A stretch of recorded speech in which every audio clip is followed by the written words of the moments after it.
Salam analisa, salam kehidupan, salam sehat. Sahabat-sahabat AK, tolong disimak sampai habis biar tidak gagal paham. Mari kita sambung video kemarin, sahabat-sahabat AK.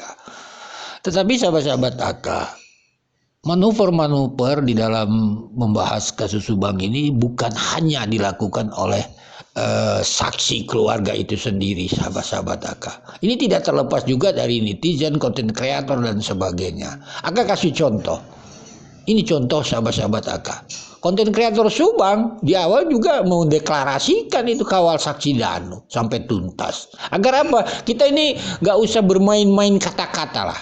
Karena kita mengkritik atau menganalisa para saksi, ya kita harus juga menganalisa tentang konten kreator. Silahkan AK dikritik juga sahabat-sahabat AK. Kalau dikatakan AK membela salah satu saksi, silahkan buktikan. Contoh ini sekarang sahabat-sahabat AK. Apa pendapat AK tentang uang 30 juta di TKP hanya HP yang hilang? Dari keterangan saudara Yoris di video AK kemarin. Ini jawabnya simpel. Begitu. Beranikah siapapun termasuk itu saksi, keluarga korban, konten kreator Subang meng-up itu kegiatan belajar mengajar di sekolah tersebut? Kan begitu. Agar apa? Agar kita paham terang benerang. Sahabat-sahabat AK, masuk akalkah uang 30 juta itu dengan keadaan muridnya, dengan keadaan kegiatan belajarnya? Kan itu. Kedua, sahabat-sahabat AK, apakah selama hari ini saksi Yoris, sahabat-sahabat AK, hampir 2 tahun inilah lebih saat ini sahabat-sahabat AK, jejak digitalnya konsisten, jujur, tidak boleh dengan tanda kutip bahwa dia tidak neko-neko mengikuti kasus ini. Contohnya tentang motor Aerox, tentang foto banpol dan sebagainya. Apakah itu sudah konsisten, jujur? Sahabat-sahabat AK, ya kalau kita anggap itu tidak jujur ataupun jujur, ya berarti keterangan dia tentang barang yang hilang atau dan sebagainya perlu dipertanyakan, sahabat-sahabat. Hanya itu. Jadi apa yang akan analisa ini tentunya tentang ranah sekolah. Ayo silahkan kegiatan belajar mengajar di sana supaya apa kasus ini terang benderang tentang uang 30 juta di TKP. Jadi di mana AK sekali lagi mengatakan membela Yosep ataupun membela siapa? Itu jejak digital sahabat-sahabat AK. Oleh sebab itu sahabat-sahabat AK, mari kita masuk dulu ke session yang ingin kita bahas. Sekali lagi tolong disimak baik-baik sahabat-sahabat AK. Karena kasus ini sebenarnya mudah, karena dipersulit aja di publik sahabat-sahabat AK. Begitu kan. Tolong disimak potongan video ini. Telepon balik sih, telepon balik pakai HP saya. Ditelepon terus kata papa itu ya sambil kita ya bergegas mungkin ya, bergegas takut ada apa-apa tuh, nggak tahu firasat gimana langsung bergegas. Katanya tuh si papa di telepon tuh Amel sama Innalillahi wa inna ilaihi raji'un, mama itu udah meninggal. Di eta balik di buru-buru kan itu di polsek. Ya kan keluarga di telepon balik teh kuat kan apalnya tidinya aja. Jadi hari malamnya tidur teu apalna naon. Tidur biasa jam 10 teh, jam setengah 10 teh tiduran gitu. Ya ayeuna mah jentrekeun we ka polisi nanaonna ieukeun sesuai jeung ieu gitu papa. Sahabat-sahabat AK, itu potongan video saudara Yoris di Monogram Production. Kita sebagai orang Indonesia sangat paham makna daripada ucapan saudara Yoris tersebut. Saat telepon balik, papahnya masih di polsek. Apa kata saudara Yoris? Mengucapkan innalillahi wa inna ilaihi raji'un. Kan begitu? Ditambah dengan ibu dan adiknya telah meninggal. Ingat, berarti saudara Yoris belum ke TKP, tapi dia sudah tahu. Kan begitu duduk permasalahannya, sahabat-sahabat AK. Lalu difotokan video via ASPI. Yoris mengatakan seakan-akan itulah benar. Semua itu silahkan saja, ucapan dia itu seakan-akan benar.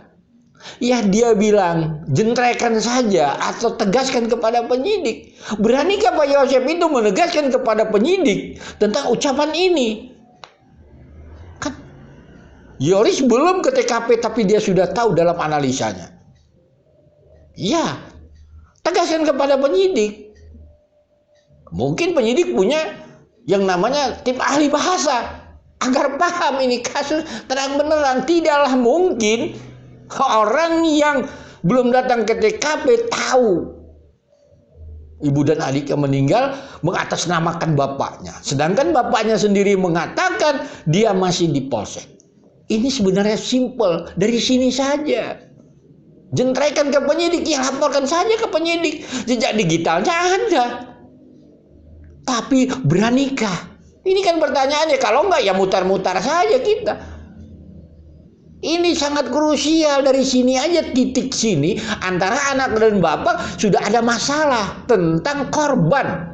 Bagaimana bisa seorang anak mengatasnamakan bapaknya bahwa ucapan bapaknya ibu dan adiknya sudah meninggal padahal dia belum ke TKP. Masa iya kita orang Indonesia tidak paham makna ucapan saudara Yoris ini? Masa iya kita tidak bisa paham makna ucapan saudara Yosep di saat dia di polsek? Terus apa yang bisa kita andalkan? Lalu seakan-akan kita ini mengadu domba mereka dan sebagainya. Tidak. Silakan yang mau klarifikasi, mau apapun. Apa makna daripada ucapan saudara Yoris ini? Apa makna ucapan saudara Yosep ini? Dia tidak mengatakan itu.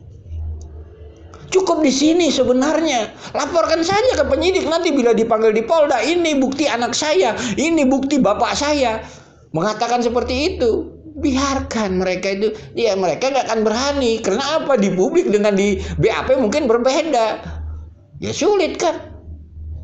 Terus keadilan almarhum Ibu Tuti itu di mana yang bisa kita harapkan? Ya anak dengan bapak aja seperti ini. Ini jelas-jelas sahabat-sahabat AK, ucapannya sangat mudah dipahami bahwa saudara Yoris saat telepon balik bahwa Yosep itu ada di polsek, belum tahu Yosep itu ibu dan istri dan anak yang meninggal. Tetapi saudara Yoris mengatakan, kata papanya, ini ada apa? Masa tidak paham dengan bahasa Indonesia seperti itu? Sahabat-sahabat AK, mari kita dengarkan potongan video selanjutnya. Bapak ditelepon balik sama Ayoris, ada bapak bilang innalillahi bapak. Ayoris atau Yanti bapak? Nggak bilang. Nggak pernah bilang ya pak ya? Nggak bilang. Sahabat AK, jadi sebenarnya kasus ini ya sulitnya ya mereka-mereka juga yang membuat masalah di publik. Kan seperti itu, terjadilah pro dan kontra. Coba beranikah misalnya ini saksi Yosep, saksi Yoris, kelak bila dipanggil di Polda, kan seperti itu ya. Mudah-mudahan mereka dipanggil di Polda, tambahkan ini, cerita ini. Biar penyidik paham dengan ahli bahasa, nanti dipakai ahli bahasa dari penyidik, tim penyidik. Tentang ucapan innalillahi wa inna ilaihi raji'un, ibu dan adiknya telah meninggal, kata Pak Yosep. Pak Yosep sudah membantah. Berarti anak dan bapak ini ada bermasalah, sahabat-sahabat, tentang korban. Ini titik krusialnya. Pertanyaan, beranikah mereka melakukan itu? Simpel sebenarnya. Penyidik juga akan paham, menganalisa mungkin sebagai petunjuk dan sebagainya. Siapa ini sebenarnya antara anak dan bapak ini ada bermasalah. Dengan tanda kutip kita fokus pada ucapan innalillahi wa inna ilaihi raji'un, ibu dan adiknya meninggal. Dengan kata lain, Yoris belum ke TKP, cuma itu kata bapaknya. Berarti kan ada suatu tidak sinkron tentang korban. Korban itu adalah darah daging mereka. Kenapa mereka melakukan ini? Diam-diam saja. Ya kita support mereka. Berani nggak bahas yang ini aja ke penyidik lah. Nggak usah yang lain-lain. Ini sebagai petunjuk. Kalau dalam analisa AK, simple. Tapi ya namanya, ya tahu sama tahu lah. Semua hasilnya ya seperti itu, sahabat-sahabat AK. Sekali lagi sahabat-sahabat AK, ini analisa AK sebenarnya cukup AK menganalisa dengan yang seperti ini, sahabat-sahabat AK. Ini bermasalah anak dan bapak. Tetapi setelah mereka bersatu dianggap tidak ada masalah. Timbullah isu-isu yang lain sana-sana sini, mutar-mutar dia, sahabat-sahabat AK. Ya, sekali lagi ini analisa AK tentang ucapan saudara Yoris tentang ibu dan adik yang meninggal saat telepon balik. Sahabat-sahabat AK, Yoris belum ke TKP, Yosep masih di polsek. Itu kata mereka. Mereka beranikah menuntaskan ucapan mereka ini? Sahabat-sahabat Akadi, penyidik. Sekali lagi, salam sehat, salam kehidupan. Mohon maaf bila ada kata-kata Aka yang salah.